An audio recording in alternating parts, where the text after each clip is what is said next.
Hello to everyone, and I would like to thank the organizers of the Forum on Intercultural Dialogue and Learning for giving us the opportunity to present the European Qualifications Passport for Refugees project.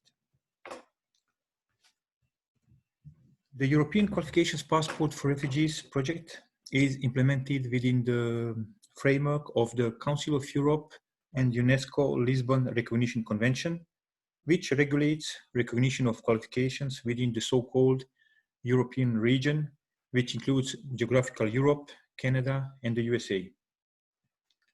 There is a specific article in the convention, Article 7, which deals with the recognition of qualifications held by refugees that cannot be fully documented.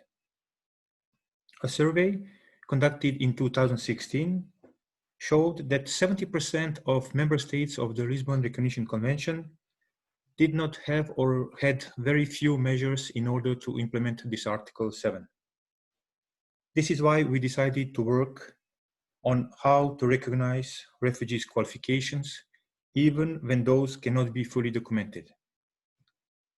Because if refugees have all documents about their qualifications, they should go under the normal assessment procedure. On one side, we worked on the recommendation of refugees' qualifications under the Lisbon Recognition Convention and its explanatory memorandum that was adopted in November 2017 by the Convention Committee. On the other side, we developed the practical tool that can help member states fulfill their obligations, and that tool is the European Qualifications Passport for Refugees, or the EQPR. The aims of the EQPR are twofold. First of all, we need to provide a fair assessment of qualifications refugees claim to have, even if they cannot fully document them, in order to allow them to either continue their studies or to find a job in relation to their qualifications in their new host societies. The second aim of the EQPR is that this assessment is accepted across borders if and when the refugee moves from one country to another. It would be a waste of time, waste of money, and waste of efforts if a refugee would need to undergo the same assessment each time he or she moves to a new country. So what exactly is the EQPR?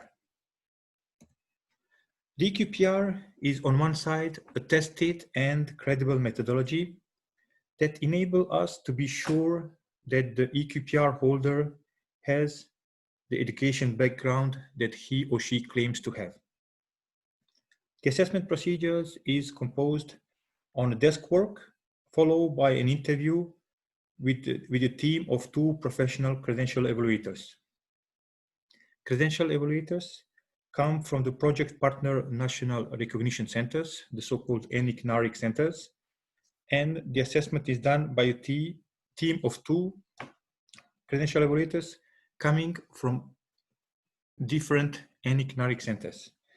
And this international team is a crucial point of the assessment. The applicant needs to fill in a self-assessment questionnaire where the education background is indicated by the refugee. This questionnaire is then studied by the 2 credential evaluators. This international experience of the team allow us to have the necessary experience and expertise of the educational system where the qualification comes from, but also the knowledge of the native or of the language of education of the applicant. Those 2 points are crucial for the second step of the assessment process, which is an interview with the applicant, either a face-to-face interview or an online interview. The interview is conducted in the language of the applicant, as we do not want to involve interpreters in order to avoid interpretation errors and misunderstanding, but also to reassure the applicant that he or she will be fully understood during the interview. The interview lasts around 45 minutes, and following the interview, the decision is taken by the evaluation coordinator either to issue or not the EQPR. If one of the credential evaluators is not sure about the outcome of the interview, the EQPR will not be issued. The EQPR is not so only a methodology, it is also a standard format. The assessment itself of the qualifications, of course, is needed, but is not enough. We need the format to sum up the qualifications refugees have that is easily understandable for its end users, and this is even more the case if the refugee moves from one country to another. The EQPR summarizes the highest achieved qualification the refugee has, but it also indicates the language proficiency and the working experience.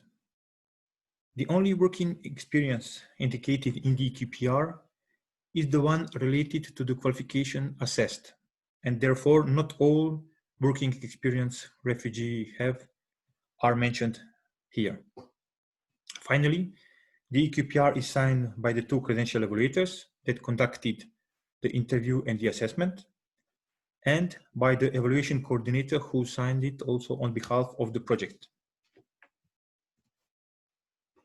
The project was launched in 2017 in Greece, with 4 countries involved: Greece, Italy, Norway, and the UK. In 2018, 5 other countries joined the project, namely Armenia, Canada, France, Germany, and the Netherlands. And in March 2020, this year, Bosnia and Herzegovina is the last country that joined the project. The project also evolved in terms of qualifications assessed. Indeed, in 2017, we started with assessing only academic qualifications. In 2018, Italy decided to organize face-to-face evaluation sessions, which allowed us to expand the scope of qualifications that are being assessed within our project.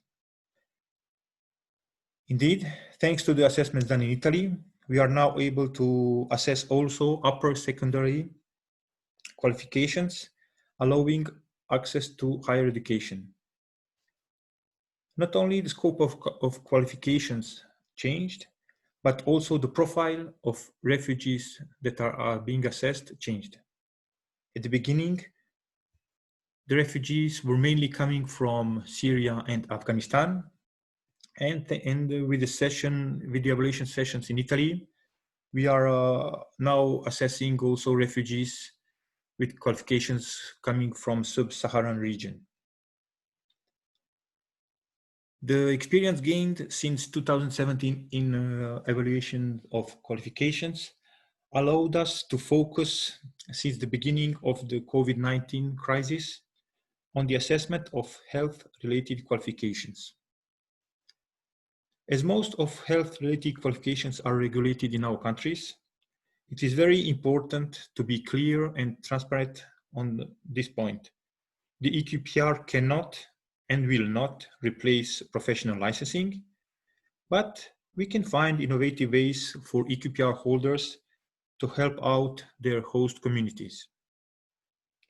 As we are in the beginning of the assessment of health-related qualifications, we have 2 questions that should be kept in mind.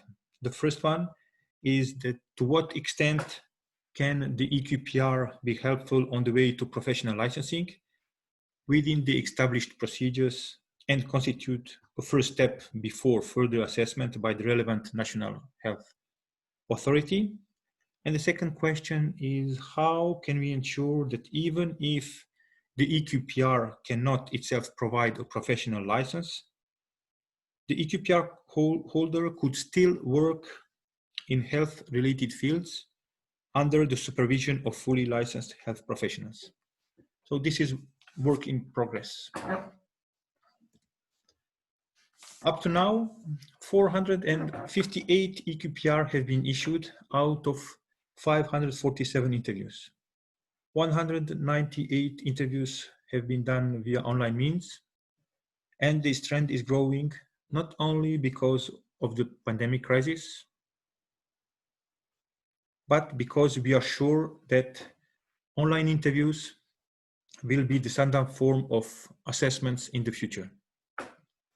One of the main results of the project is that 39 holders of the EQPR have been accepted at universities. And this is mainly thanks to the involvement of universities in the assessment process in Italy. Indeed, in Italy, we are organizing face-to-face evaluation sessions in the premises of the universities, and one such session took place in University of Milano in November 2018.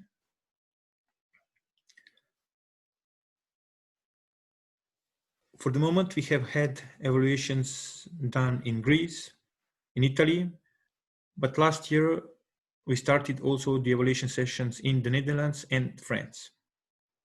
So the scope of countries is also growing, where we have evaluation sessions.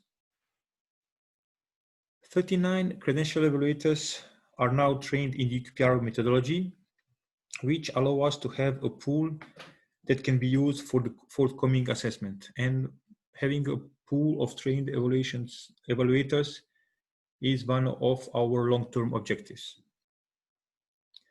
I would also like to mention one, if I may say, unofficial but very important impact of our project.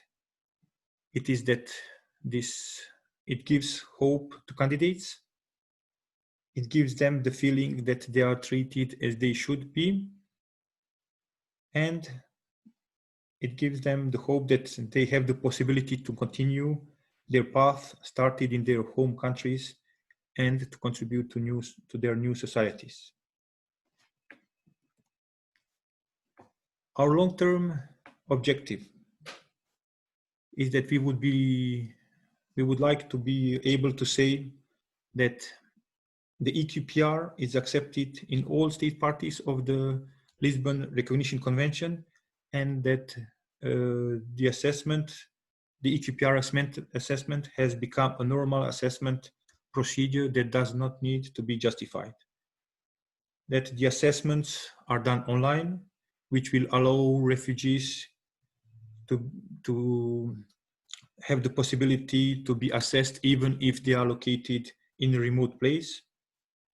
The second objective, long-term objective, is that we hope that the assessment of refugees is a European responsibility, and that credential evaluators from different countries will collaborate naturally in this process. And this is why a pool of trained evaluators in the EQPR methodology is important.